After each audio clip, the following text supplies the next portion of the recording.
superstars were sent home by two men. They were the best through the early stages, and they remain the best here in rapid chess. They are Wesley So and Magnus Carlsen. Does Wesley So do what he's already done, win a tiebreaker and forced dramatic Armageddon? Or does the GOAT, Magnus Carlsen, win in a clean sweep? It all comes down to today.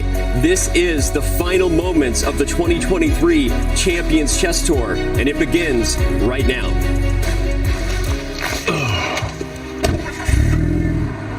You've heard the sayings, the road less traveled, rubber meets the road, I'm on the road to nowhere.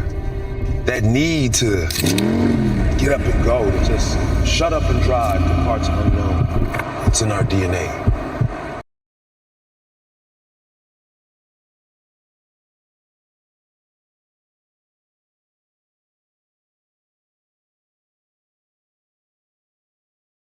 This road has an end, and the beginning, well, let's throw that in reverse. It's over! We have a winner, Magnus Carlsen. What has this kid got in store? He might.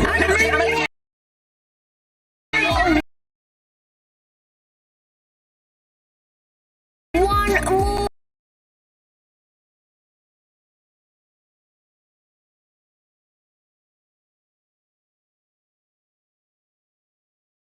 Checkmate. There's been curves, hills, corners, and even a breakdown or two. The game is over. That's a wrap. We see a reaction. Magnus is mouse Magnus, mouse slipped. Oh my gosh. Look at Jordan's face. Some have pulled over, but some What is he doing? slammed that foot to the floor and just kept going. Any second now, the guy Nakamura is the winner. Not a bag of Dusatro. Maxime Vachier-Legrave, the Frenchman. He wins the AI.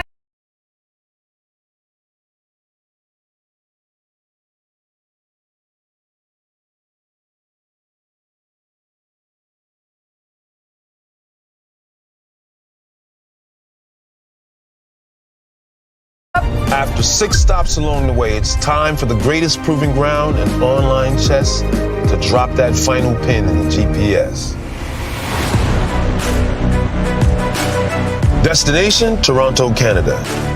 8 players from all 4 corners of the globe descend on the Queen City with one goal: to prove who the one true king of online chess really is. I think this is the strongest final there's ever been. I know that it will not be easy. It's nice.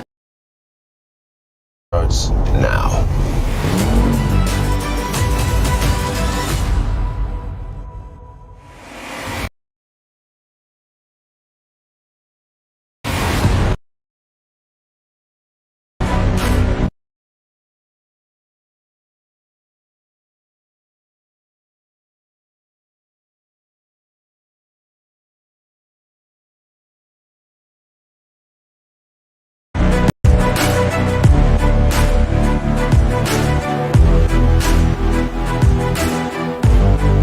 We are live from Toronto, Canada, taking a look, maybe the final look, at the very, very beautiful Queen City, the CN.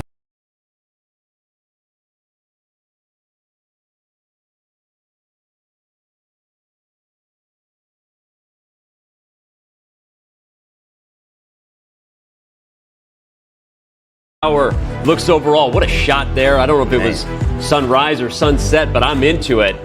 And we are here in the playing hall. It is the final day. No matter what happens, it all comes down to this. Danny Wrench, Canty, Levy Rosman.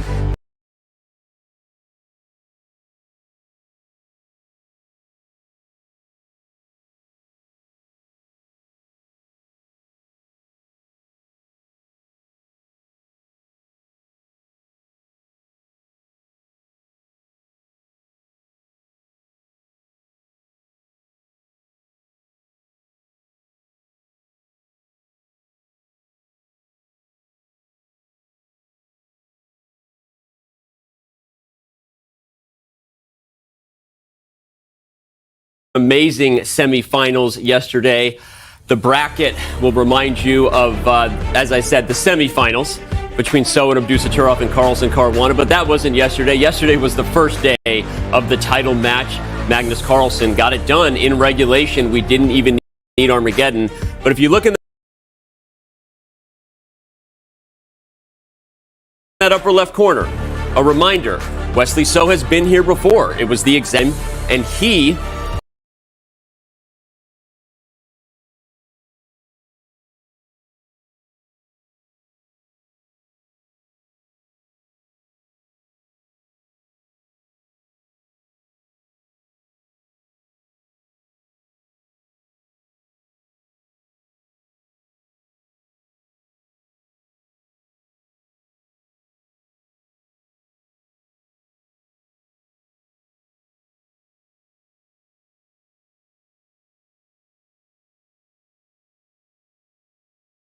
Despite the offbeat first move, Wesley maintained an equal game throughout, ending in a draw.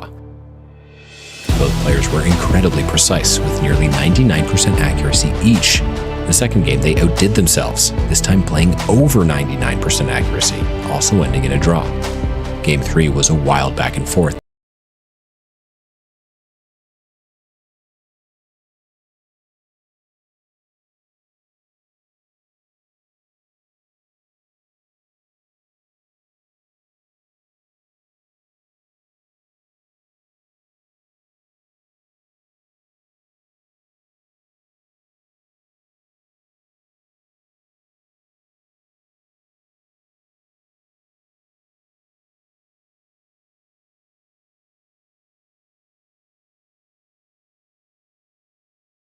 The trend towards a drawn rook endgame.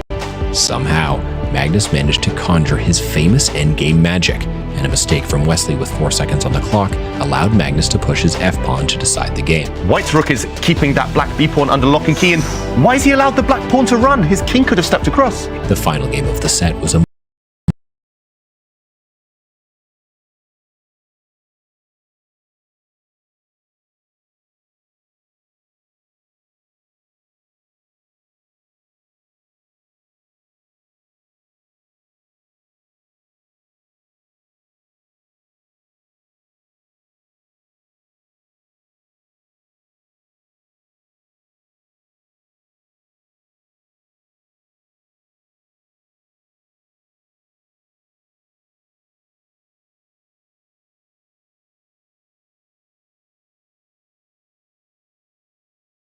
he said, sometimes I gotta hustle my way to a victory.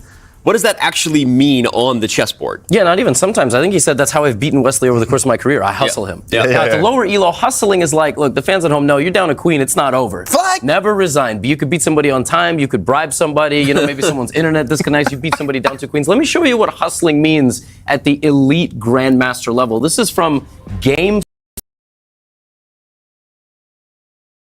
3. The rook endgame yesterday between Magnus and Wesley. Magnus with the black pieces, 4 pawns versus 3. We just do the math, you think black is better. Well, at this moment, Wesley started walking with his king to the right side, and he was going after Magnus's h-pawn while his pawns were falling. Magnus grabbed the pawn on b4, and then Wesley lined up the rook on b7 to both cut off black's king and target the pawn on b5 and f7. Despite being 2 pawns down, this is still a draw. You put Magnus here and have pawns all the way down the board, and ultimately that is what was decisive. Let's keep going. You see Wesley pushes his pawn, f2, rook b8, and Wesley had to resign because his pawns are just not as fast. His pawn, I should say, his 1 pawn, Magnus's 2 pawns are much faster, and that's what Magnus calls hustling, but it's what we call magic. Yeah. All right, because he just takes that tiny microscopic moment in a game and he takes advantage of his opponent's misstep, and that's why that match yesterday was that close, and that's how Magnus got it done. We like to call that Magnus doing Magnus things. Let's see what it looks like on paper. Canty, break it down for us, Magnus doing Magnus things, when we talk about what he's done here in Toronto. Yeah, I mean, look at this. Well, first off, this stat is looking the same, as I mentioned before, as Wesley's. 5-1 overall. I mean, he lost to Wesley and vice versa. I mean, Wesley lost to Magnus. Magnus lost to Wesley. Like 8 brilliancies, right? Second most tied with Wesley, so, right? And 93.9, 5 highest in the CCT finals for the accuracy. Yep. The man is a machine. Half man, half something else. But there's Right. one man has stopped him so far. Can Wesley So do it again? Well, don't disrespect him. It's Flexley So. Flexley So. Flexley Serrano. final day. Yeah. Thank you very much. Now, at the same time, of course, Flexley so solid is what we call him these days. But beforehand, he actually was a very aggressive player. In fact, as we see in this game that he played with Magnus here, that infamous game where he sacked a piece, guys. Whoo-wee, started right here. He said, I'm going knight g5 and we live. He hit that boy with a nasty one, very mean. This is the Wesley we remember before he became Wesley so solid. Now knight g5, after ace takes g5, there's bishop takes g5, right? So he sacked a piece here. Magnus just like, whoa, he just sacked a piece on me, my guy. Let me chill, let me relax, right? Then okay, let's fast forward here. After knight e5 happens, we follow up queen f2. There we go. Got the moves, knight d7, and then e5. This is another one. Like he sacked a piece, then he sacks a pawn. Who is this? You would never think this was Wesley so at all. And then after pawn takes pawn, the knight comes in to e4. After knight e4, queen knight h5, because we're going to take on f6 first. So knight h5 happened for Magnus. After knight h5, we need to get our piece back, hence the move g4 from Wesley here. G4 pins the knight. Right now we were able to get a piece sacrifice and we got our piece back and put black under some pressure here, where let's fast forward as we see that Magnus had to sacrifice his queen, in fact, and it was actually forced. There was one line that he could have chosen, but it was hard to see that. And after knight takes, rook takes, bishop takes was better, but he had to sacrifice his queen, which allowed Wesley to go on and win this game right here. So Flexley, so if he has a game like this or something, maybe attack Magnus like he said before, we may have some different chances. A game like this, a game like that, that's what a lot of people are hoping for. I think even Magnus Carlsen fans are secretly hoping for that Wesley so to show up today, right? And he's going to have to if he wants the larger piece of what's at stake. We don't talk about it a lot, but this is also one of the richest tournaments that any of these guys will play in. This is a $500,000 on the that's a lot of money. We're giving out a lot of money for first place. Obviously, second is show up. I could use some double mint gum after this. I've had a lot of coffee. I'm just saying that they are not a sponsor of this show. But all right, it's time for us to check in with someone who is a part of this show. Her name is Kaya, and she's waiting just outside. Hey, Danny. Yep, I'm out here in the lounge pouring myself some energy before a big day. Also looking for the players. They should arrive very shortly, hoping to get a question in with both Magnus and Wesley before it all kicks off. And I've actually been doing some detective work over the last 20 hours. Been trying to figure out what the players are doing before the final day of the CCT finals. And, well, I almost feel like I should have a tobacco pipe and magnifying glass, because I've been looking for them everywhere. And here's what I found out. So Magnus spent an hour at the fan zone yesterday having some pizza, hanging out with people. He came back to the hotel. I saw him going into the elevator, and since he's not been spotted, not at the restaurant for breakfast, not for dinner, he's at the gym, and the same is for West hotel rooms. They've been having room service and probably just preparing for this very final day, the action that will take place here today. So it's going to be exciting. I'm looking forward to this day a lot. We'll have some coffee, but in a few hours, Danny, we'll switch this up with some champagne.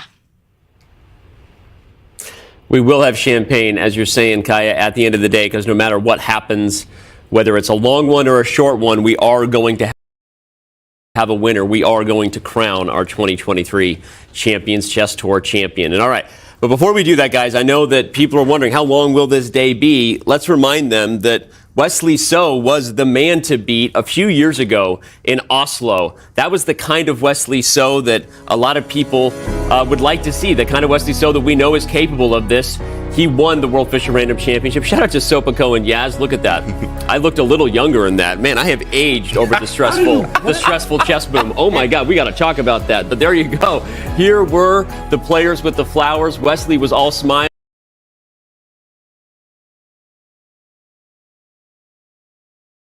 About Wesley already, which is Magnus said, I hustle him because he doesn't really take his chances. But when he does, you see what he's capable of in Armageddon. And Magnus was actually talking about the fourth game they had where Wesley almost won with black. It wasn't a huge advantage, but at some point, Wesley was doing the things that you expect him to do. And Magnus said, he's like, he doesn't play chess like that often. He's got to do it today. Oh, yeah, he has absolutely no choice. This is basically actually a gentleman who's fighting later today, Leon Edwards, in his second fight against Kamaru Usman. It was round 5, and he's lost the first 4 rounds. I mean, maybe he won round 1 and then he was down 3-1. Like, Wesley doesn't have a choice. He's got to throw a head kick and he's got to go for the knockout. He has to win the second set and then he's got to force a tiebreak. He can't play. That graphic that we showed was great, 98% versus 96.4. And honestly, the brilliancy Wesley was credited with was like one of those, you know, it was like they made no brilliancies and no blunders as far as I'm concerned. It was a really, really, really close day. Wesley can't have that again, because if they have that type of day, Magnus is probably going to win. I remember this from a YouTube video or something that Magnus said. He was like, yeah, a lot of players actually are as skilled as I am. It's just the confidence, the mental part. As we saw yesterday, in fact, and even in some of the games that we saw from Wesley, you could just tell the confidence wasn't there. It wasn't the Wesley that we saw before. You could see him dejected. You could see some nerves through how his body language was telling us. So having a little bit more confidence, if he's able to bring that today, maybe we'll have a different Wesley. You could see the nerves. The fans want to see more than that from Wesley. And speaking of the fan zone is bumping. Ooh. I think the kids say things like that. They do. Yeah, you know, it's lit. It sound cool. But all right, we're going to be checking in with it throughout the day. But we caught up with many of them yesterday. Asked them how they were enjoying it, who they had in the match, and other questions. Enjoy this take from our live fan zone. This is just the place to be in Toronto today. Like, walking in here, you walk past grandmasters, you walk past the chess fans standing together with them. It is so cool to be here. Between Magnus and Wesley. Magnus? Yeah. Like Magnus, but in Armageddon, something pretty close. Magnus, but I love Wesley too. Yeah, good answer. I'm gonna go with Wesley. So I think Wesley gets like a plus 100 Toronto buff to his elo, and I think that's going to be enough to overtake Magnus. Team Wesley, so all day long. Anything can happen in chess, you know, like, and we'll see who can beat the GOAT here. Yeah, I think Wesley's very cold-blooded. Let's see what happens.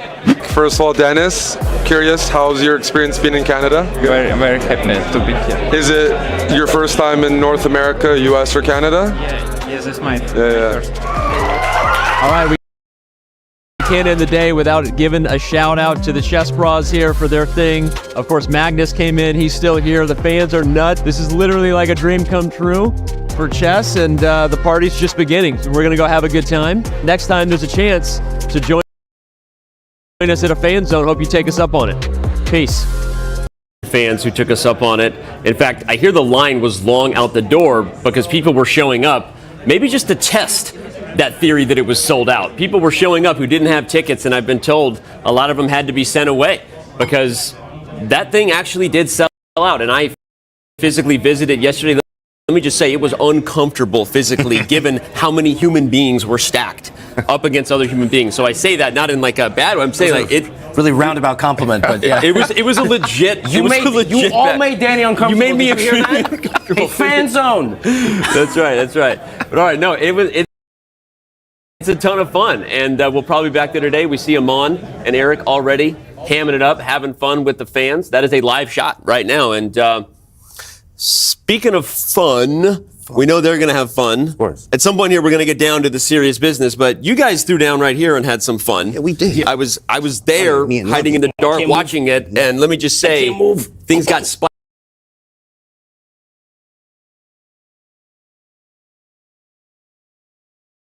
Spice already in my mouth.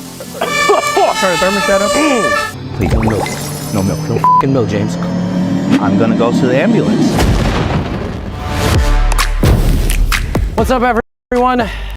Chess is hard as it is, but we're about to make it even harder by playing chili chess. For every type of piece we capture, we are gonna eat a chip with some hot sauce on it, starting with the pawns, knights, bishops, and rooks, a queen, and then the loser of the game is gonna eat this drenched chip over here. Well, I'm here with soon-to-be international master and then grandmaster James Canty III.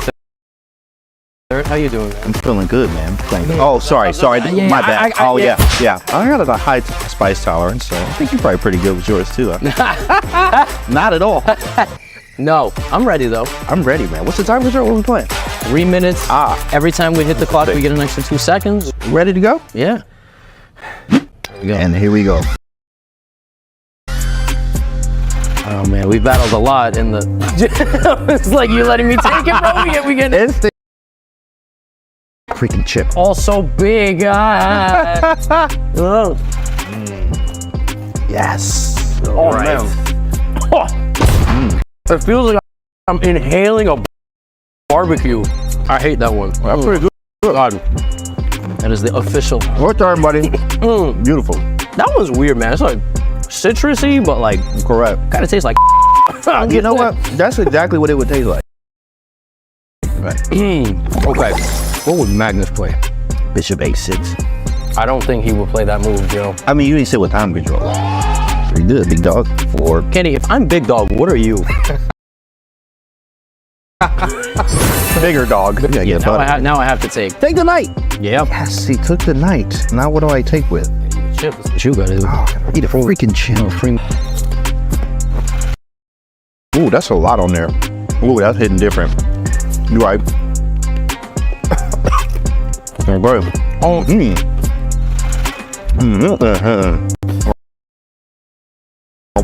I'm rolling up mine. We got the end game of the chips. Right. We're like, okay. All right. Woo. Word looks different when you high on spice. Oh man, that boy hitting different. Oh, shit's kind of hot to be chilling like that. Oh, it's definitely getting hot in this room, guys. You didn't hurt. You didn't turn the thermostat up. Oh, I took a pawn, mister. Oh, you took a pawn. You did. Damn, bro, you catching everything. Oh! Let's check. Oh my God, I lost on time. No! Oh, that's fine. Oh my God. There you go. Look. Can we get that on camera? Look how much sauce. Kaya did that. She don't care about Gotham, Jazz. You see that, right?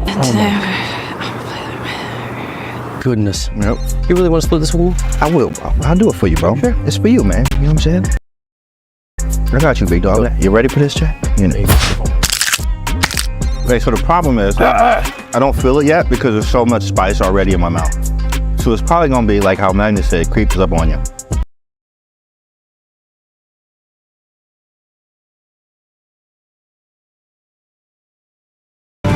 So 2 brothers. We in a ditch somewhere. Yep. Explosions all around. No milk. We asked him, I'm like, you need a Band-Aid? No, I need no milk. No milk.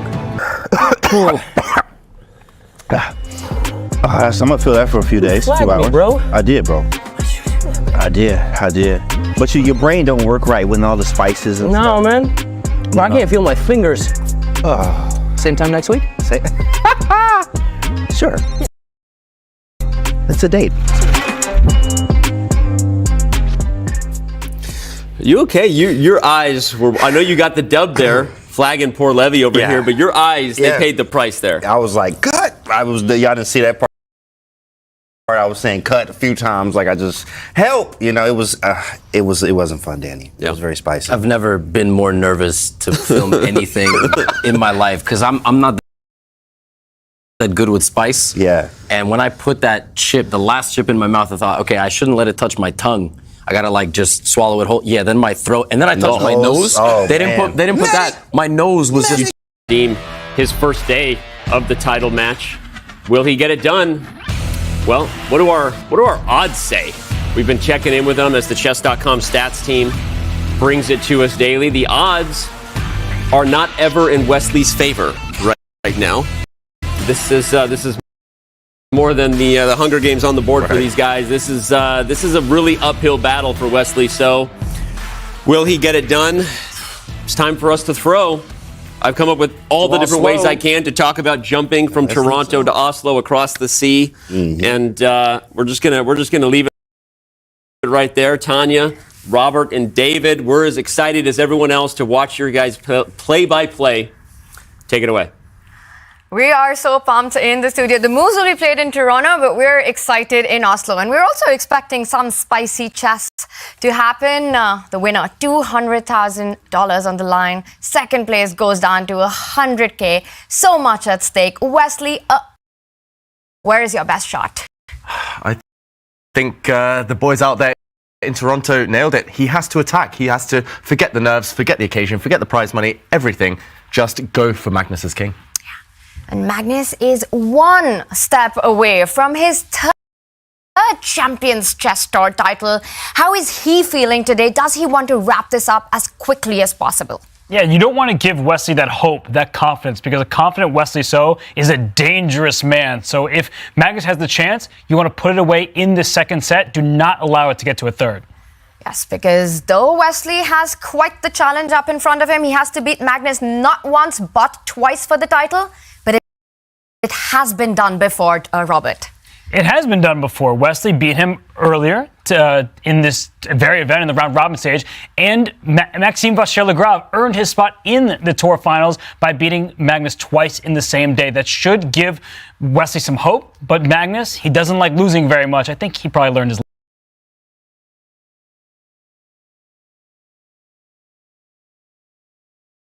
in this finals. On set one, it just felt, and Magnus said it himself, that Wesley was just a little bit too cautious. Is Wesley going to try to aim again to get to Armageddon, or does he take the battle head on? I think at this point, Armageddon would be a success for Wesley, just judging by the way he was playing yesterday. But that being said, it does feel like he needs to attack at some point. Yesterday, even when he got promising positions, even in the final game, in a must-win situation, he had an advantage. It just felt like he didn't really believe. So belief is everything here. Magnus, he only really is vulnerable in those positions where his king is under fire. No more endgames, Wesley. No more kind of slow grinds. No more long, deep thinks for no reason. Save the time on the clock. Go for Magnus as king and just hope it pans out. He's got to risk it right now. It's the final chance. Yeah, because Magnus Carlsen, we know him. He's looking for the smallest, the minutest of inaccuracy.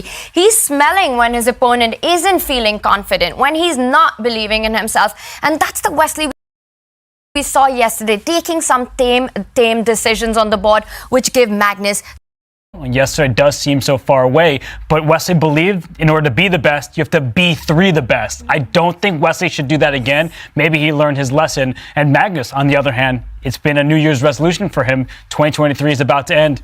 If he wants to knock that one out, he has to play B3 today. Will he go for the 1B3? But maybe he's not got to play for the memes right now, Wesley. So I believe that for him to get to Armageddon would be a success, make things more random. But on the path to that, if you get your opportunities, you can't afford to shy away from them. Yeah, you definitely cannot take the easy way out this time. No point conserving energy. This is the last game of the whole tour this season. And Wesley, he does start with white as well, so he needs to show Magnus his intentions today. He cannot play as conservatively as he has been doing. This first game, I think, will tell us a lot, will tell Magnus a lot, and I think he needs to show himself that he can do it, Wesley So. It's such a tightrope to win over. Magnus gets one early win, and that makes the task almost impossible for Wesley to strike back. He is first on the table, perhaps just thinking about these early moments, the opening approach. He, of course, knows right now what his first move number one, will be. Yeah, often you have planned out your first few moves, you've kind of predicted what your opponent's going to do, and you know exactly how you'll play the first 5-10 moves, but you just have to manifest the just consider what might happen a bit later on. Just envisage those dramatic situations. Things are getting tense. How are you going to play? How quickly are you going to react? How confidently are you going to react? So it's not just about this opening stage for Wesley. It's the mindset, the attitude, the philosophy with which he approaches this game. He's looking confident right now. And a really good point made there by you, David, that it's the position on the board, the opening approach, and let's listen in. I thought Wesley said something there. But also, David, yesterday we witnessed both these players burn so much time on the clock. How big a factor will it be for Wesley to try and put pressure? And he has to stay composed. So he cannot afford to get in time trouble. The games will begin soon, but it's not fun and games when you're facing Magnus Carlsen. It's never fun, but it is a big challenge and so much at stake for these two players. Wesley So down a set, has to win this set to take it to the third and the final one for Magnus Carlsen. He is looking for his third title win in the Champions Chess Tour, and we're off. We're off, and Wesley So back to 1b3. Surprise here. Will Magnus have prepared for this? I mean, that looks like a double bluff, Robert. He made me eat my words. Yesterday does not seem so far away because we have a repeat. And for the second day in a row, Magnus pauses. He is trying to collect himself and determine what to play against this first move. So, Tanya, are you surprised that Magnus is spending precious seconds here? I am loving this. 1b3 after what happened yesterday, though Wesley did not get into any trouble out of the opening. It was an equal battle, and Magnus choosing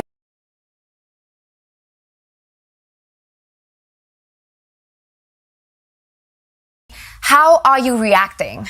Well, I think Magnus, he's played so many meme-type openings throughout his own career that he'll just not be too phased, and he will, as he's shown in the game so far, just try to react in a similar vein to yesterday, where he just established a very solid position, no real weaknesses, and was able to later equalize. Here, play is transposing back towards more conventional, more traditional waters. White is ready to fianchetto both bishops, so both bishops on the longest possible diagonals for White. Magnus has got one of his own, but it will be a fight for those central squares. So Magnus now just mulling over how to react. I think he just wants solidity, Magnus Carlsen. He doesn't want to punish Wesley for this opening choice. And a good change by Wesley from a day ago, because now he's fianchetting his light squared bishop first. Yesterday, Magnus was actually able to play b6 and bishop b7 to get his light squared bishop on the board's longest diagonal. So Wesley is playing a slightly different move order, which has different consequences. There are always nuances in every single turn. And you see that Magnus, he's adopting more of a King's Indian style, playing in the center of the board.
at the end there. I don't know if that was really analyzed in great detail, but Wesley thought he had messed it up until he found a knight check to deflect Magnus's knight away from the drawing sequence. That was almost missed there in all of the chaos. So there is a beast inside when it comes to making moves. He just doesn't go to the interview and say, yeah, I'm the man. I woke up. Like, I'm looking forward to game 3, but I'm going to swing on him. We need another game or two like that from Wesley to make the comeback. 100%. Yeah, you can tell some confidence is back there in the interview, right? He's feeling a little bit better. So hopefully he's able to take it to him in this 3rd and 4th game. Well, that beast inside will now have the black pieces as we get set to the back half of this match. Will we have tiebreakers? What are we in store now that the GOAT, Magnus Carlsen, takes the first move? And is he angry? How feisty will he be? We're going to find out. But right now, it's time for us to throw right back to Oslo, who's going to have the call. Take it away. All the big questions you just asked, Danny, and we will find the answers to them really soon as Game 3 is about to get underway. But that Game 2 was one of the most thrilling games of chess I have ever witnessed. And Wesley called it coffee house chess style, but it worked in the end. Is this exactly the nudge that he needed to switch up his style? I think so. He still sounds a bit deflated because he doesn't like losing with the white pieces. But Wesley, you've already given everybody a show. Beating Magnus Carlsen with the black pieces like that, the scramble that we saw at the end, it looked like black was blundering, but he had it all figured out because his passed pawns were rolling. And Wesley, he's put on a show. It's 1-1, still life left. Coffee house chess, the top players might frown upon it, but everyone else loves it. We love the pieces flying. We love the sudden swings in evaluation, the twists, the turns, the tactics, pawns flying down the board. Ultimately, Wesley needs to be inspired. He needs to keep exactly that magic that he kind of found in that last few moves in this next game. He has white. He lost with white in the previous one.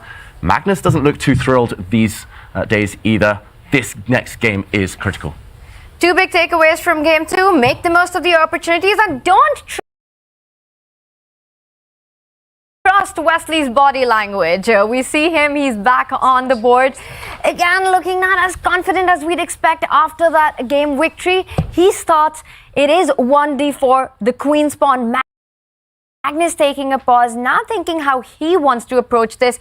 David, you know Magnus best. How is he? How does he react mentally after a loss like that? Normally, Magnus gets woken up. We heard about the beast inside Wesley. Magnus really bounces back better than anyone else, I think, in chess history from a defeat. That being said, he is facing Wesley now, a woken Wesley, and Magnus has the black pieces. We see the Nimzo Indian defense, one of the most solid classical openings in chess, and Wesley choosing a branch where he gets the bishop pair early on, so he has something to hold on to long term. It's definitely pressure on Magnus to equalize. Magnus here, he's set up in the most solid way possible, and we'll see how that unfolds. I'm wondering if he'll strike with c5, because if Magnus is feeling ambitious, he can get into some of these tactical positions where there's deep theory, and I think you don't see this at the highest level very often.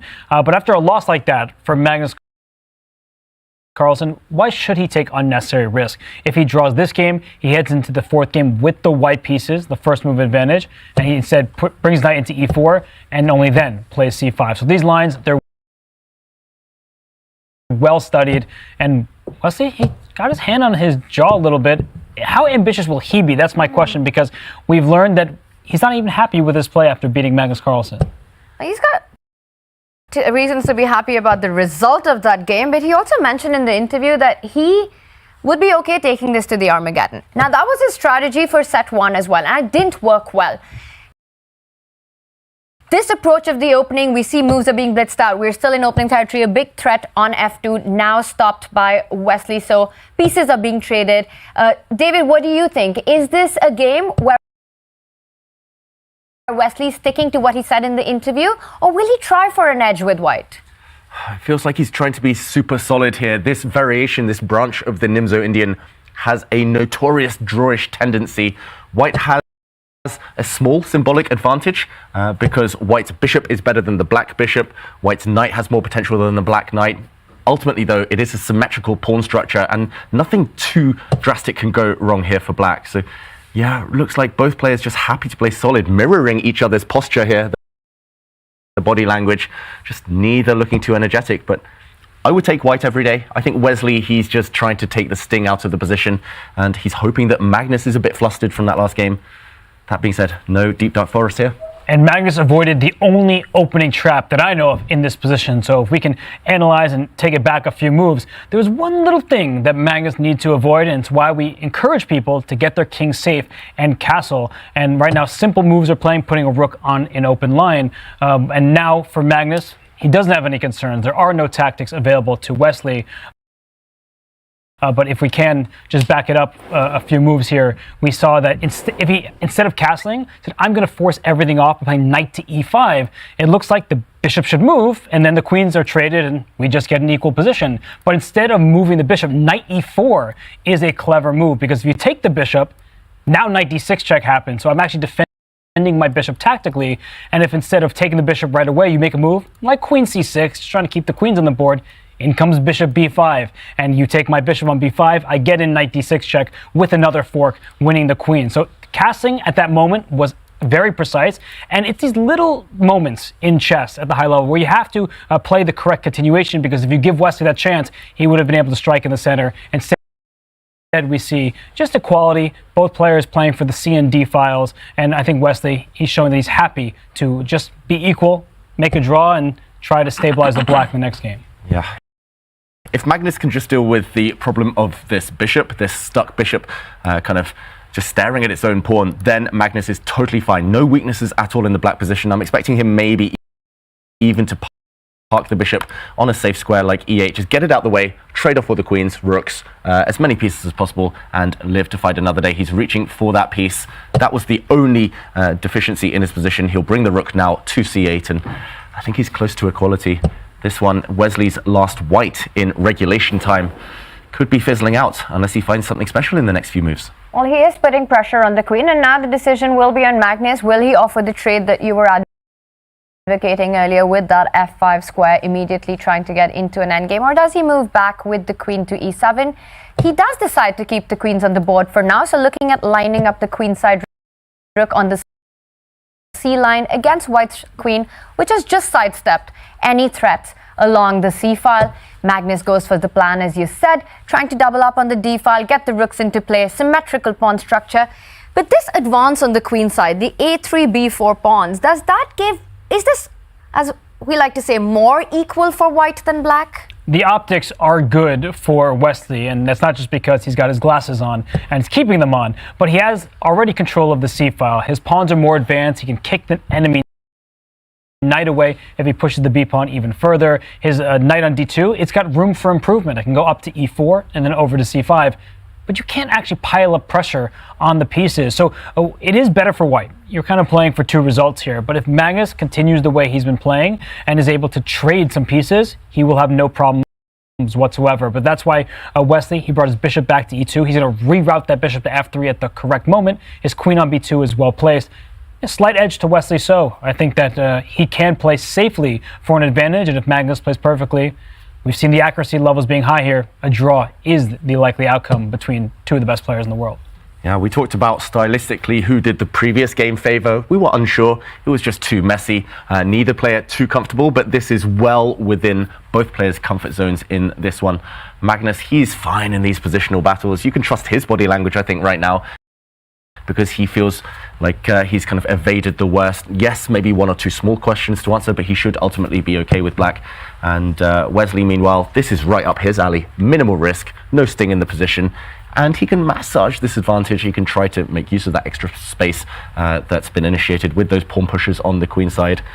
White's got the better minor pieces long term, but look at the rooks indirectly now. They're almost staring at each other, and it's likely those pieces will get traded off. If those all disappear, it's really hard to imagine the winning chances for white. You can see as well the speed with which they've been playing now pretty far into the middle game.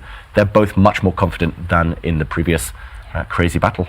Also getting those nerves to settle down after what just happened in game two. Absolute chaos. And the more we see, the more games of Magnus Carlsen that one would study, you understand that it's almost impossible to outclass Magnus strategically. In these slow fights, slow grinds, even from equal position, he's the one who almost invariably comes out on top. So if you really want those winning chances, you have to somehow drag him into those forests of complications, into those chaotic messes that we saw in game 2 earlier. And right now it looks like that's not going to be the narrative in this one. There are ideas of that knight from d2 jumping forward to c4, the b pawn perhaps moving forward to b5, that bishop from e2 landing on f3, a nicer diagonal.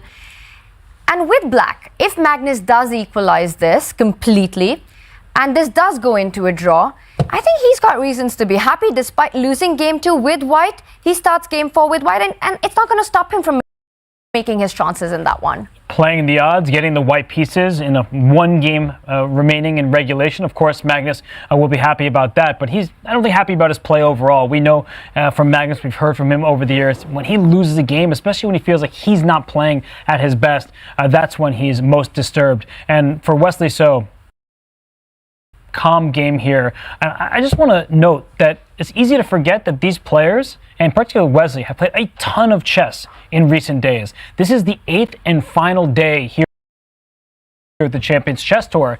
In terms of just rated 15 minutes base time for each player, Wesley's played 30 of those games, and that doesn't include Armageddon. So they're probably exhausted at this stage.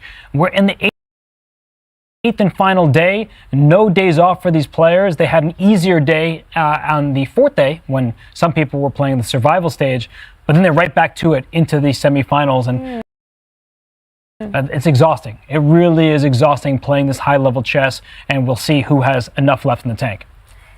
And interestingly, it was these two players who managed to get a bit of time off in that final round-robin stage, because they did finish at the top of the leaderboard at the end of that. But for Magnus and Wesley, so much on the line. 200,000 for the winner. The second place drops down to 100K. And that last move by Magnus, taking control of the c5 square, is fighting against Emma Wesley's knight jump. We were talking about the c4 square, but the knight could hop onto the center and then to that c5 point, which now has been defended by Magnus.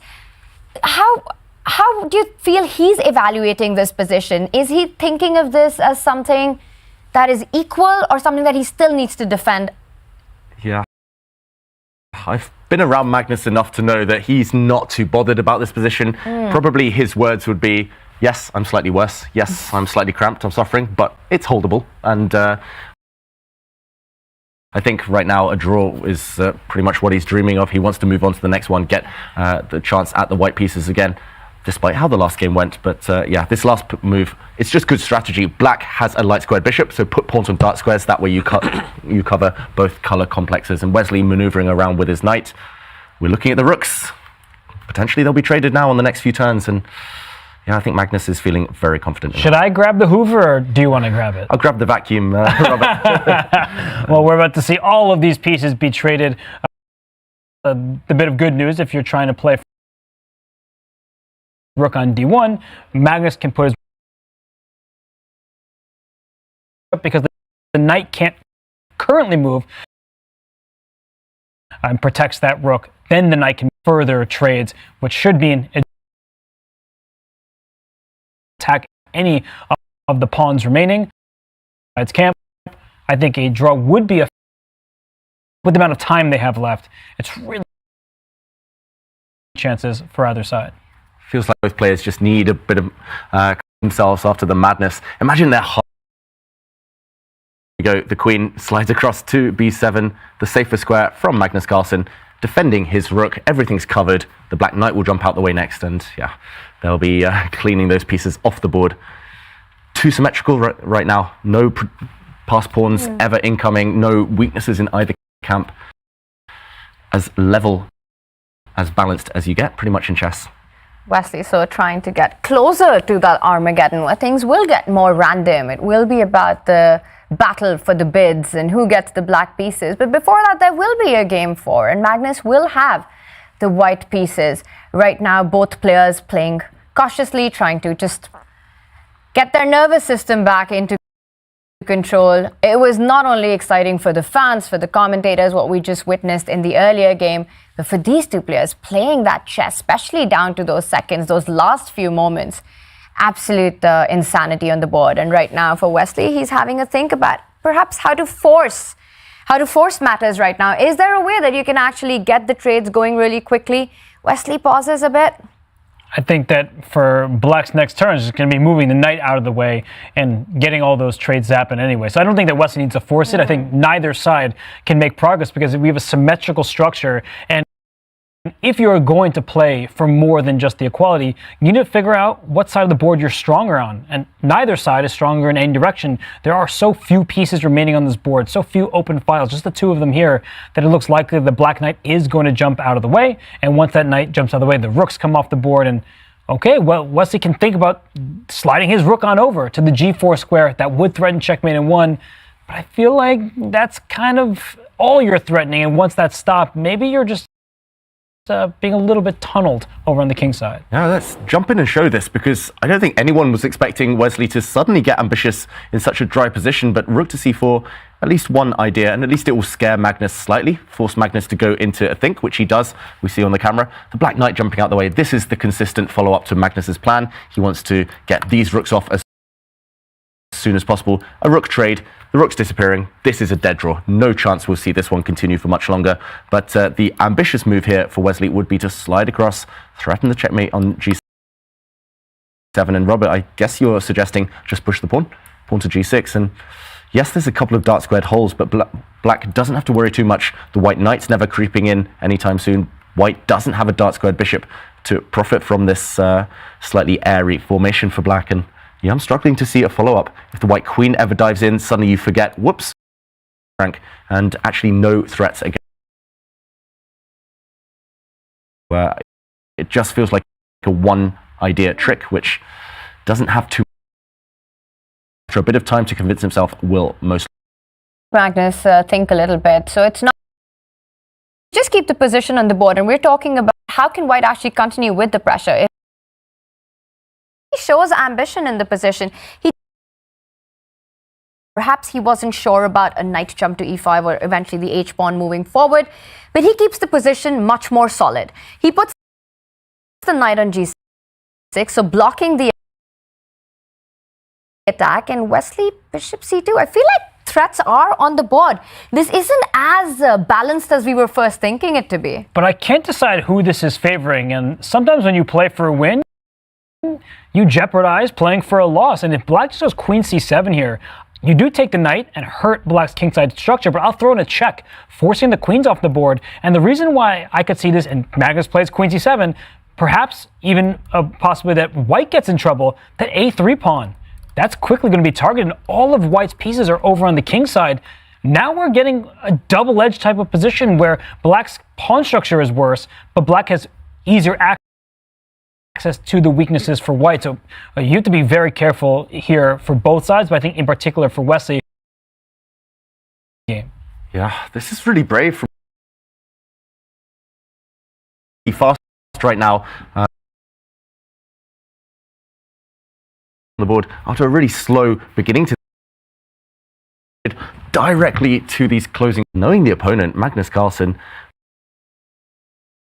on such an open board as well. Yes, but that's far less relevant. White's queenside is collapsing, so I actually think it's Wesley who might have to show accuracy right now. Black's next moves will be automatic, and for Wesley, you need to find ways to drop the white knight into the center, activate, repurpose the white rook. Anyone's game, still a 3-result endgame. If the rooks come off the board, advantage Wesley, and that's what he would like. So knight e5 does attack this pawn on g6, but a one move, rook sliding on the c file, offering a trade. Without rooks, that light square bishop for Black can't attack anything at all, and then the damaged pawn structure will be a downside. So I think that for Magnus, he should just go after the a pawn. We may see further liquidation, and perhaps it's not too difficult for Wesley, but he's the one who needs to be careful if either of these players do. In a bishop versus knight complex, it's often about whether you've got pawns just on one side of the board or both sides. If you've got it on both sides, it favors the side with the bishop. If you've got pawns only on one side of the board, it favors the side with the knight. And in this case, for Wesley, he needs to be a little precise in this endgame. He is playing actively, puts the pressure. Magnus, before going for that pawn on a3, defends his own pawn on g6, and this gives Wesley the chance to offer a rook trade from c4, and you were against a rook trade for white in this position. But is there another alternative for Wesley? Because rook c3 or rook a1 is now a big threat. And as I say it, I also spot that you've got the idea of going rook to d4, the central line of the board, and then looking at ideas of landing on that 8th rank with a pin. Yeah, rook trade is good for white, just to be clear, because now black can't attack anything. And I feel like black's damaged pawn structure, not great in the endgame, especially if you trade. You don't want double pawns in most. Magnus is probably either evaluated, I can trade rooks and there's not enough material. Potentially lose pawns, or he's going to. But rook c4 is definitely the move I'd play for Wesley. I ask, Wesley answers he is going for the rook trade, and Magnus accepts it. Yeah, I'm glad he had to make that decision, not me.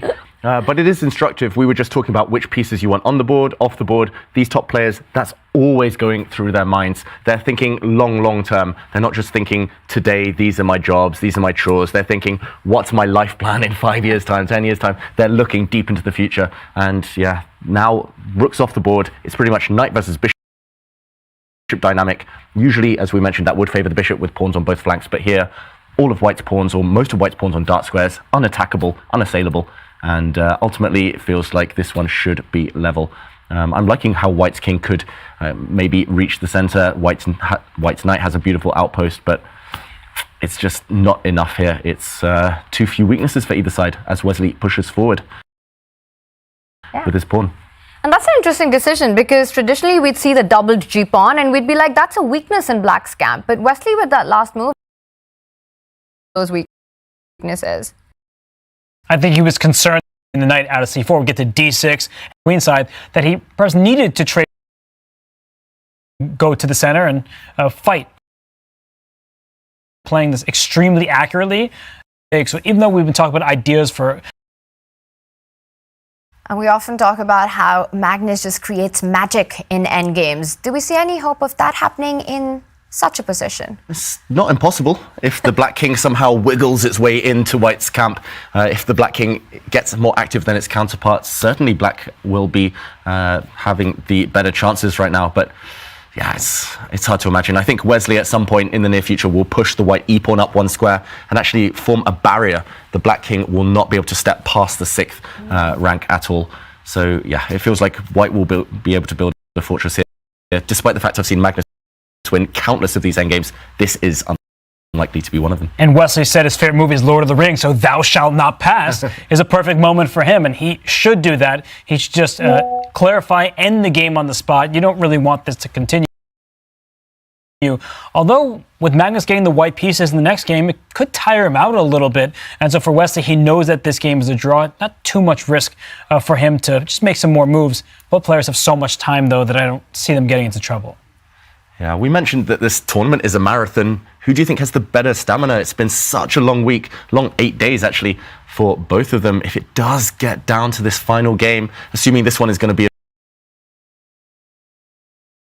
a draw now, I'm expecting Wesley to push his pawn forward in the center.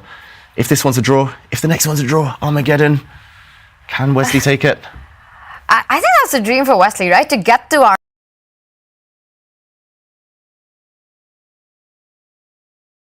I wonder if that means that maybe a chess boxing match between the two would decide. We saw an earlier interview where Magnus said it would take $10 million for an offer to for him to go into chess boxing. I think that's a fair price to see that. Pretty sure I need 9,000, no, 9 million. Then yeah. If anyone's watching who's got $10 million, that's one that I think everyone would want to see, Magnus Carlsen in chess boxing. But I think I agree with you, David. Stamina, energy is such a factor right now. And for both players to have this calm game, it's perhaps exactly what they need for this match to progress further. Because it's not only game by game, right? It's also what happens during the game. Mm-hmm. Game 2 was such a... I'm struggling for a word. But something just takes the energy out of you, that physical, that emotional energy out of you with the decisions that you have to make. It was a barn burner. It was a melee, and neither side, wants to expend that much energy when there are more games to come. And I'm actually looking at this position with keen interest because Wesley should bring his knight back, as David was saying, make sure that the black king can't enter. But if black gets a free move, that bishop is actually going to go all the way down the board to f1. Exercises that caution and brings his knight back. You could see Wesley, he knows that this is a moment where he cannot take his foot off the pedal. Yeah, he's wondering whether to take a risk, whether to go in with the white king. But if it becomes a race, if black's bishop does come in and start picking off white's pawns on light squares on the king side, then black's bishop will be superior to the white knight, simply with pawns running on both flanks. So he does drop back the knight. That shake of the head was acknowledgement that this one is going to be a dead draw any moment now. The white knight is the one forming the barrier with the pawns, and thou shalt not pass for either side. That knight on c3 and that pawn on b4 just taking away so many key squares for the black king to move forward, unless we see black striking with the a pawn moving up 2 steps, but perhaps white just keeps the tension as it is. If there is an offer of a pawn trade on the queen side, you want to keep the formation as it is, not allowing Magnus's king forward. Whenever I see an endgame and I see Magnus on one side of it, you still have to be so careful until the very end. One minor inaccuracy and everything turns around. The good news for Wesley is it's almost impossible to make an inaccuracy, it would seem, because that king, you could let it get a few free turns. It's not going anywhere. White has a fortress. Magnus famously doesn't believe in fortress. He says it as a jest, I think, and you see Wesley's not even looking at the board anymore because now that he's got his knight on c3 and those pawns in the dark squares, the bishop can't attack any of them. It's inherently limited to whatever on the light squares. The king, for black, can't enter anymore, so now it's shuffle time. That's really instructive. Just place your pawns on the opposite color of your opponent's bishop, make sure that there is no entry point, and now the king just moves around and we can see that black can offer trades. White can just keep the tension as it is, and it will to a draw. Do you think Wesley at this moment is already thinking? Potentially. He's at least just looking into the future and maybe even this one, yeah, there's 0 line. He's playing checkers and this is a deadlock. But yeah, he must be planning ahead now, Wesley, so he is just more than a break a barrier. We're looking at pawn breaks from the a pawn can move forward 2 steps.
a moment here that when he went h6, he could have played pawn to f6, and that would have freed up his dark square bishop earlier, and his king maybe could have run over to the f7 square. I just tucked it away there.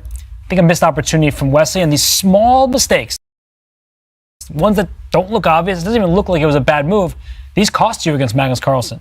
Yeah, I just wanted to highlight the Swiss cheese you mentioned here, Robert. Lots of holes here, and especially on the light squares. But Wesley has found a decent maneuver to try and plug those holes to block them up. King to f7 is something you mentioned in the previous position.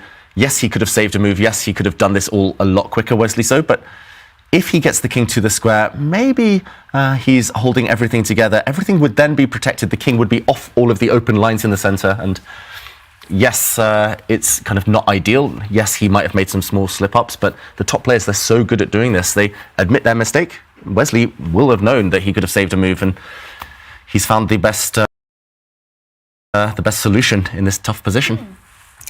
We were talking about where to place pieces, and Wesley shows the way. The king will slide over to that square. Now that white's bishop is blunt, the dark squared bishop will also find itself in the game.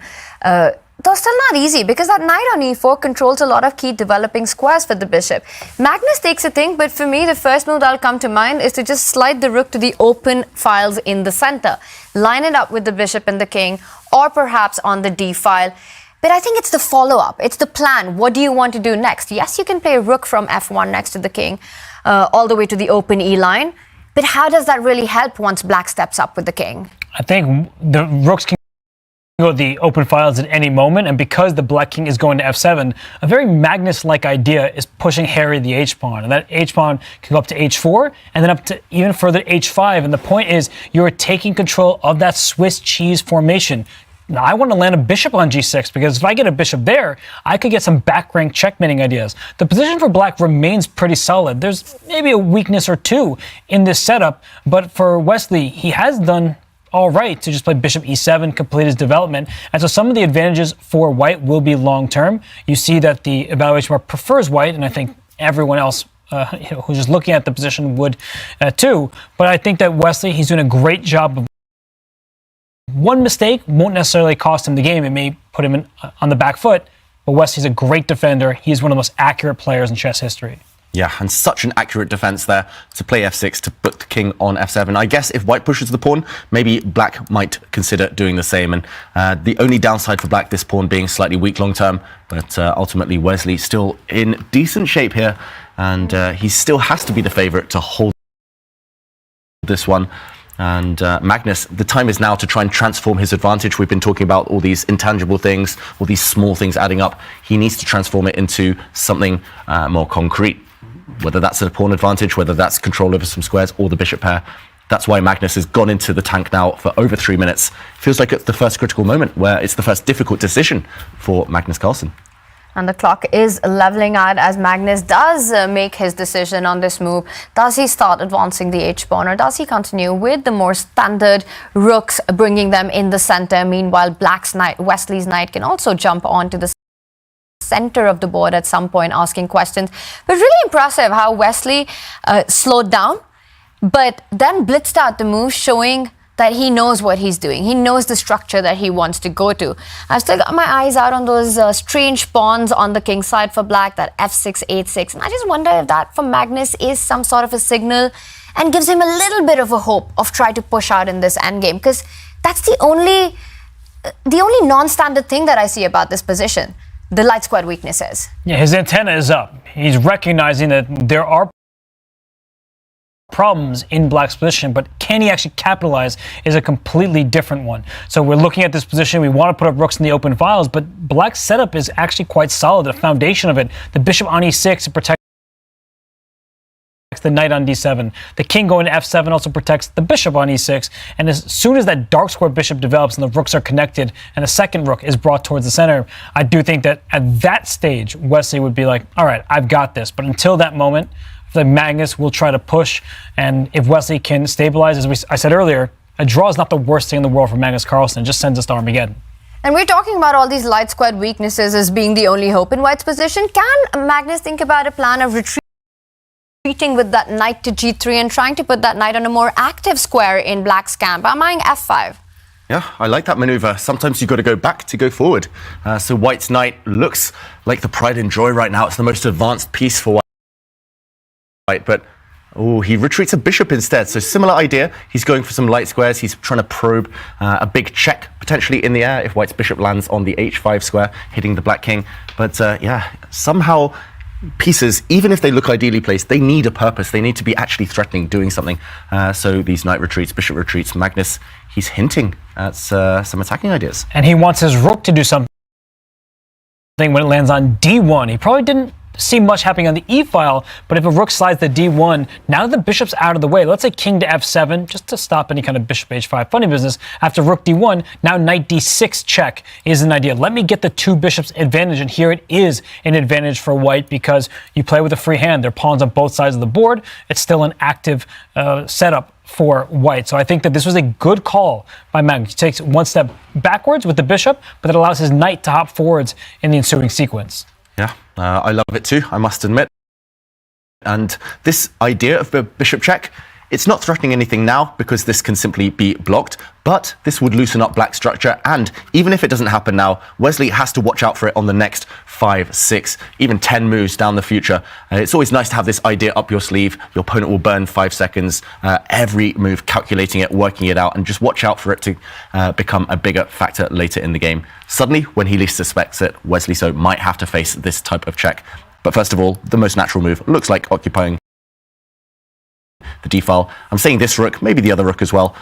This would at some point allow black to potentially grab a pawn, but not right now because the black bishop tied down to this knight. So Magnus maybe choosing which rook. That's always the question I struggle with most in chess. Which rook to plant on an open file? Looks like you have a choice of 2. And it's just about where the remaining rook would want to end up later on. Really interesting concept by Magnus to fall back with the bishop and eventually finding a way to create an imbalance in the position. If white is able to trade the knight with the bishop, then we're talking about a game. Then we're talking about a long-term edge already. But to me, it's surprising that Magnus took a long thing for the bishop to fall down. But now, again, he goes into the think, and it could be about deciding which rook. But that's a big burn on the clock, the last 2 moves. There's no risk in the position, but we are seeing some hesitation from Magnus. And if the times were reversed, then Wesley would be feeling very nervous about his chances. But with Wesley playing moves quickly and strong moves at that, Magnus is maybe looking at this like, do I actually have much of anything here? Can I press forward for the win? I think putting a rook on the d-file makes the most sense. It's in line with what he just did, bishop e2 retreating. So I would play rook to d1 and then try to get the 2 bishops advantage. Whether you can win that position is a whole nother story. Wesley So, a brilliant defender, but Magnus, just take his pluses where they come. Yeah, feels like he's overthinking Magnus Carlsen, maybe a bit frustrated that he doesn't see anything direct. In the end, he, pushes a pawn. So he really wants to fight this game, really wants some advantage, Magnus Carlsen, because this is a bit weakening white's pawn move. Suddenly white's king is vulnerable. Suddenly you leave a bunch of squares unprotected in your own camp, but he's trying to step forward, destabilizing black's light squared bishop. And watch out, that black king on light squares. If white gets the pawn 1 square forward to f5, big threats appear. So okay, the evaluation bar doesn't react. It's not a bad move. It's not kind of a winning move either, but it is asking questions of Wesley. He's just trying to pose practical problems here. Love that move. And I didn't see it. I wouldn't have played it. I didn't suggest it. But that move is trying to push forward to f5 so that you really control all of the light squares. And if black tries to stop that at once with, say, the move g6, just to cover the square, instead of putting a pawn on the square, now I think the knight can even go back to g3 at any moment. I'm going to play f5 myself, and I'm shattering your pawn structure on the king's side. So we talk about small pluses. This suddenly becomes a pretty important plus for white, that if black would be forced to get rid of the g-pawn for white's f-pawn, 2 isolated pawns remaining in the position for black, completely unideal. And another pawn decision that you never want to make to stop this idea of f5 is to go f5 yourself to fix the pawn on that square, because then that bishop on c3 becomes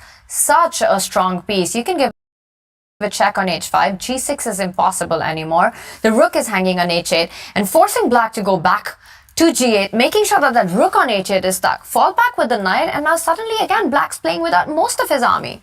Yeah, pretty much the most important piece here for Black to activate is that rook, and now it's never getting out. White could just land a bishop on g6, and Black is pretty much stalemated on the king side for the rest of the game.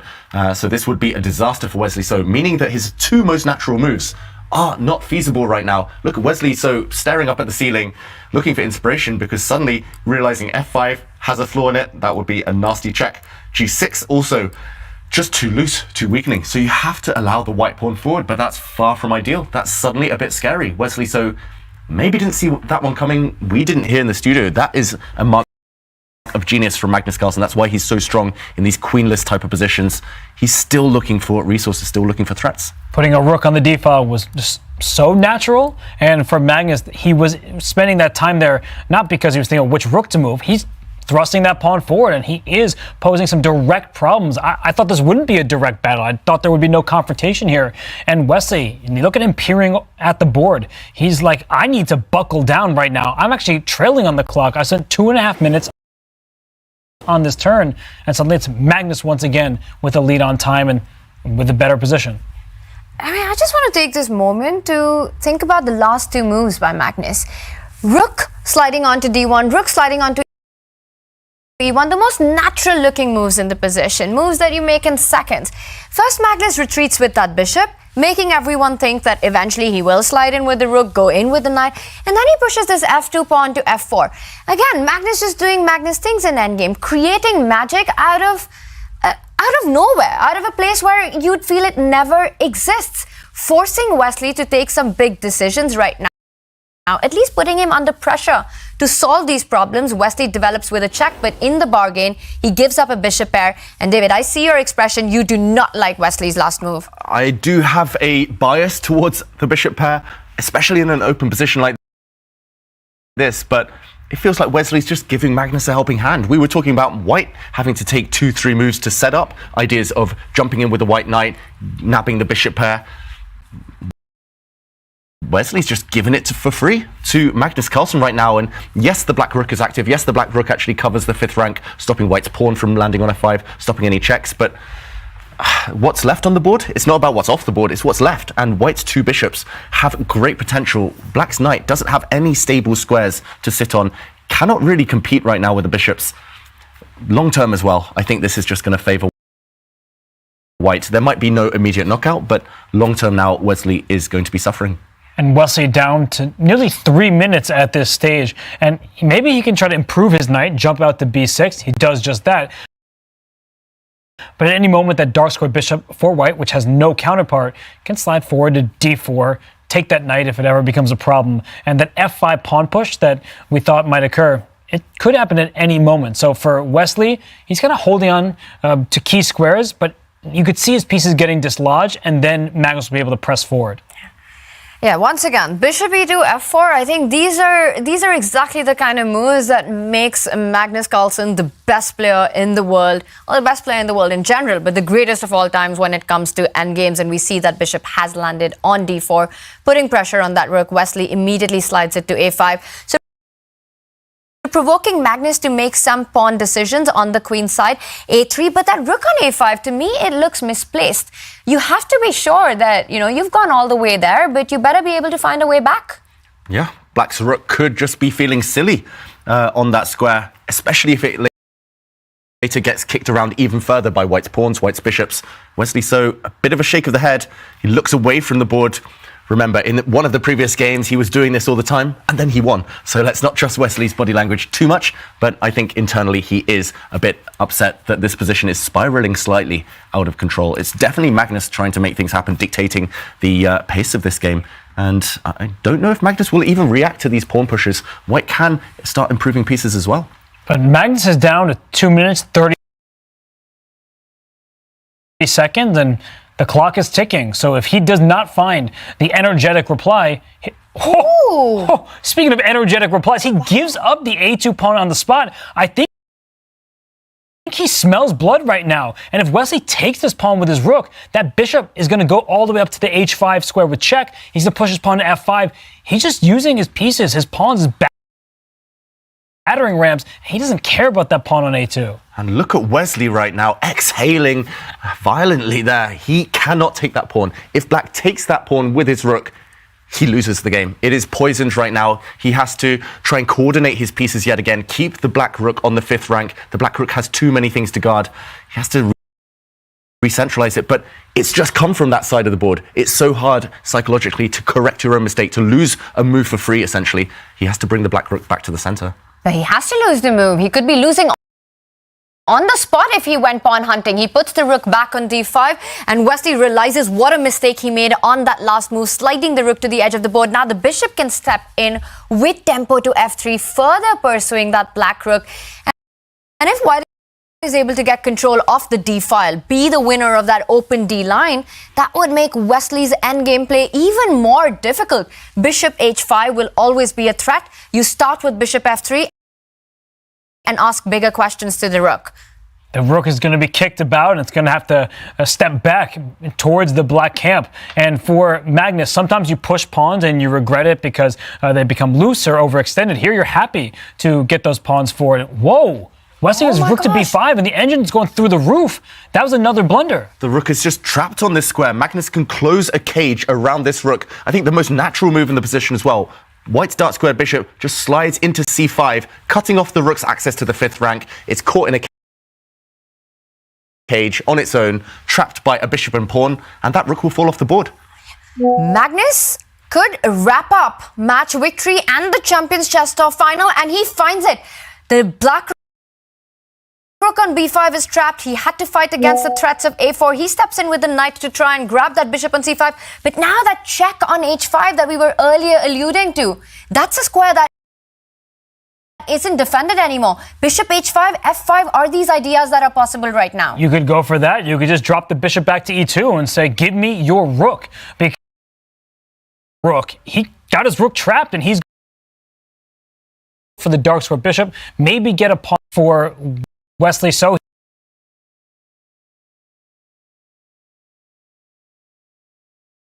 I don't actually believe that it should pan out, and Magnus brings his rook back with another check, and he's up in exchange. Yeah, the other white rook will save itself. I think we might be seeing the last few moves of the 2023 Champions Chess Tour. Magnus Carlsen will save his remaining rook on f1, swing it across. Black's knight, black's bishop are skewered. Any moment now, we need to see both players. We might see a handshake. And we see Magnus, he continues. The knight and the rook are lined up. Magnus under 20 seconds, but it's going to be enough. Wesley, is he about to give up? It's hopeless. Nothing to do. Look at the black pieces.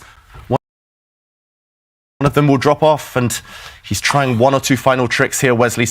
But look at this. Both pieces forked. That's it. That's it. Magnus Carlsen does it. We have a winner. It is him. It was always going to be him. Magnus Carlsen, the undisputed king of speed chess, wins the Champions Chess Tour finals. And you hear Wesley say something towards Magnus. 94, it's slightly 90 something. He's asking him about the theory. Yeah, they were discussing their opening. It's all about the chess for these guys, but relief on Magnus Carlsen's face. We saw it. Suddenly a smile, and he deserves every moment.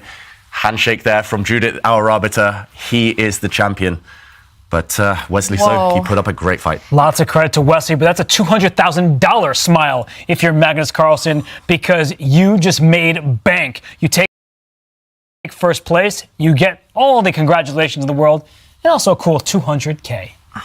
Magnus Carlsen wins his third title of the Champions Chess Tour, and he can't hide that smile. It is time for him to celebrate, and what a run he had in the round robin, finishing second at the top with Wesley, taking down the world number 2 in the semifinals after a big fight. And the finals, it was a Magnus Carlsen show. Magnus Carlsen yesterday got that one win that he needed. The other games were drawn. Today, he won the first one, suffered defeat in game 2.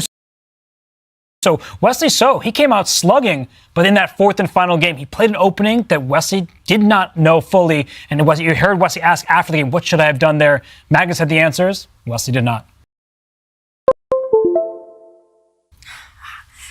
That game 4, Magnus starting slow, trades of the queens, and then finally does Magnus things in the endgame, grinds it down, and these are the final moments of the Champions Chess Tour. Coming in from Toronto, And we see Toronto celebrates Magnus Carlsen's win. What a performance. And game 4, David, he gets the job done.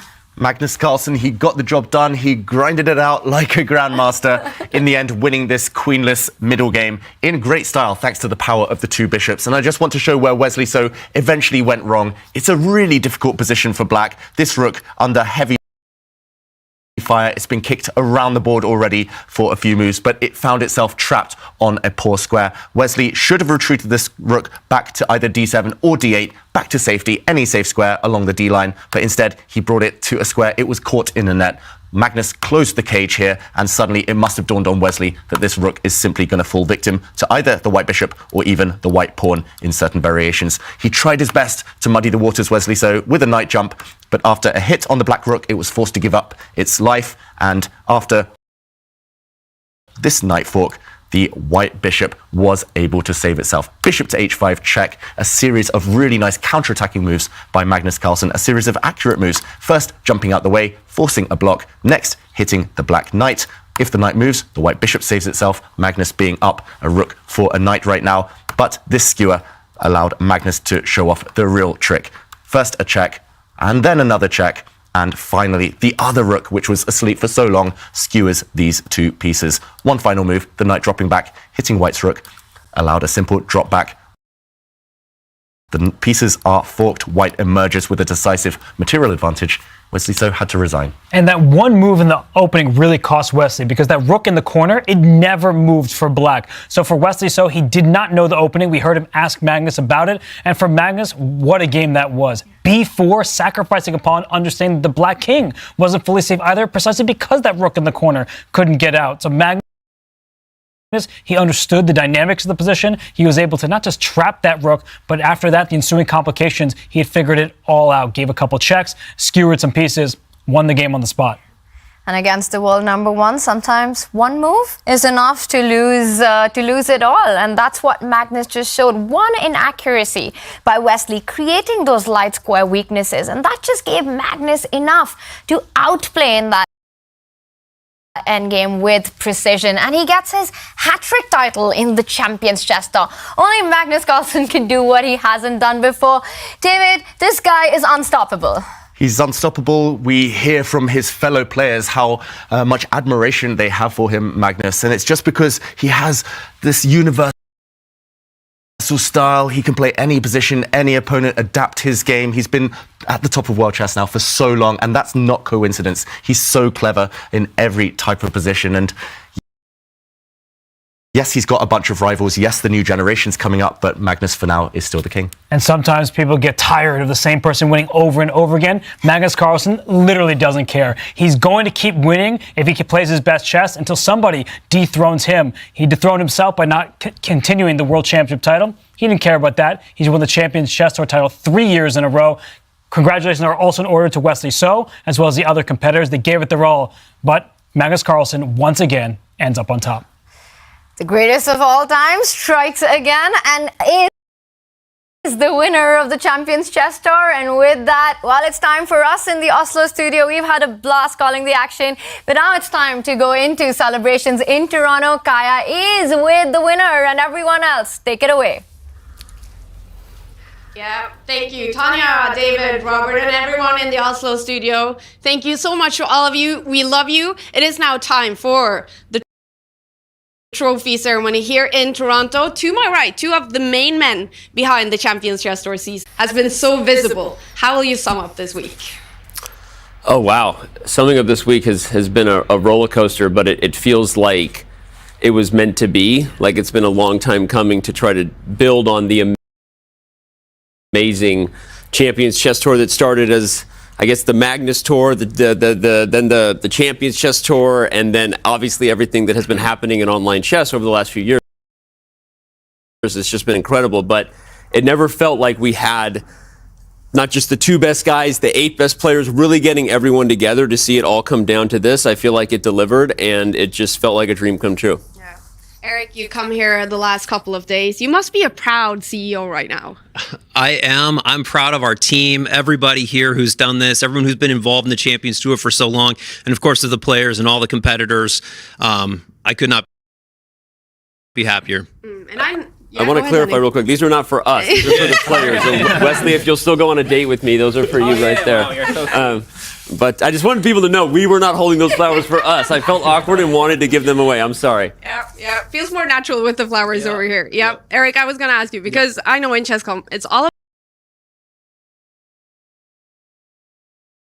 about go chess, grow chess. Yeah. What is the future now? This is just the beginning for chess. I mean, obviously, we've seen a couple of different waves of chess, but the biggest waves are yet to come. And we are going to see, the game is going to grow, the community is going to grow, and we're going to see bigger and better events. And thanks to all the players who are putting themselves out there for the fans. And this is just the start. Yeah. And Danny, what will you say about our two finalists here this week? What can you say? I mean, you're looking at, I think, the two best rapid players on the planet, not taking anything away from the fact that there were so many amazing chess players here, and I just lost my sound, but I think it's been incredible. I'm so appreciative to not just the chess played, but just who you guys are and how you interact with the fans. And I think that, like Eric said, I think the best is yet to come, but it's because we have players like this to build around, and I'm just impressed and a fan and excited about the future. 100%. And Wesley, you are the runner-up. You've given it an incredible fight here. So much entertainment. Congratulations on second place in the Champions Chess Tour 2023. Yeah, thank you so much. I just want to congratulate Magnus for a well-deserved performance. So a big applause. I will join in on that. Yeah. What's this experience here in Toronto been like? The great result last year. Also, this year was really good. I couldn't ask for anything better. And really nice here, and everyone's been so nice. Also the sponsors and also the chess staff. Very, very. Thank you. I mean, Congratulations. Oh, all right. That is a very cool trophy. Congratulations, Magnus. What do you think? It looks good. Is there a digital version as well, or is it? There is an NFT version of this one as well. That is correct. But I get to take this one, right? You get to take the physical one home. Magnus, third consecutive Champions Chess Tour title, just incredible. What has this season been like? What's been the highlight for you? I think the highlight certainly has been this tournament. It's been so much fun. The format, I think, has worked out great, bringing excitement till the very end. Also, yeah, it's good to be here in a good environment with basically all the best players. And I mean, personally, I'm very, very happy with the way the event ended. The very last game, because it's sort of, for me, it sort of comes full circle. Because when we had the first Champions Chess Tour event in 2020, I think that was when I turned 30 and I lost to Wesley in the final. That's exactly when sort of this line in the Queen's Gambit that Wesley played today was, I mean, I wouldn't say it was invented.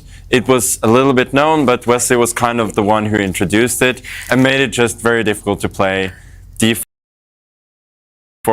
at all. Like, it's the Berlin of versus d4. So to actually like win a game, like decide the tour by winning a game against Wesley in that line, that's really comes full circle for me. Oh, that's fantastic. Because I was thinking full circle would be 1b3, the one goal you had left here in the CCT 2023. So will that happen? I prepared hard for it. I really thought Magnus was gonna play it today. Yeah. Well, does that mean we're going to see that next season? You have another goal you need to tick off next season, Magnus. Yeah, or probably I should think more before I write down my goal. Good point. Well, Magnus, this is the third consecutive one. I promised Wesley I would ask you, what will it take to knock you off the throne? I think several people have been close, and I did lose a couple of matches this season as well, or more than a couple. So you know, I'm still pretty good. So I still win some of the time, but I don't win all the time. So you know, but yeah, it's not going to be easy anytime soon. Yeah. I don't think so. Yeah, he's not going to make it easy, this guy. He is your 2023 Champions Chess Tour champion. To all the players, to all our fans, a big thank you for following us this season. There will be a next season of the Champions Chess Tour, so the excitement continues in a few months, you guys. But for now, what an excitement we've had here in Toronto. It's been such a cool week, and we hope you guys have enjoyed it. Enjoyed our top players giving it their very best. What a fun week it's been. We're going to celebrate Magnus Carlsen here now, and the runner-up Wesley So. So a big thank you to everyone for following. We'll see you again. Bye from Toronto.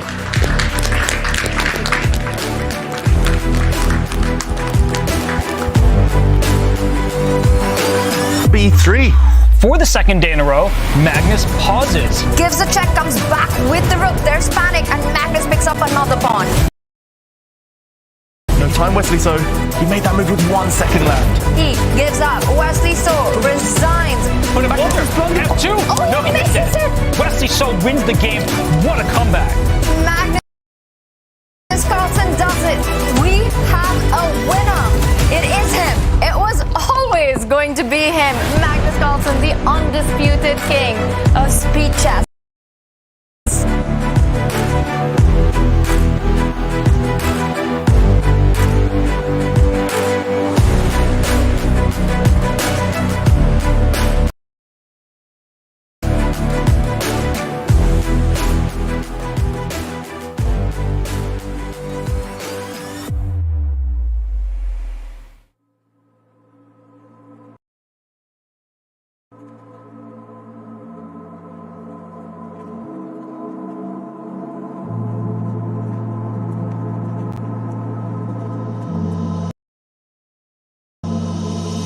you.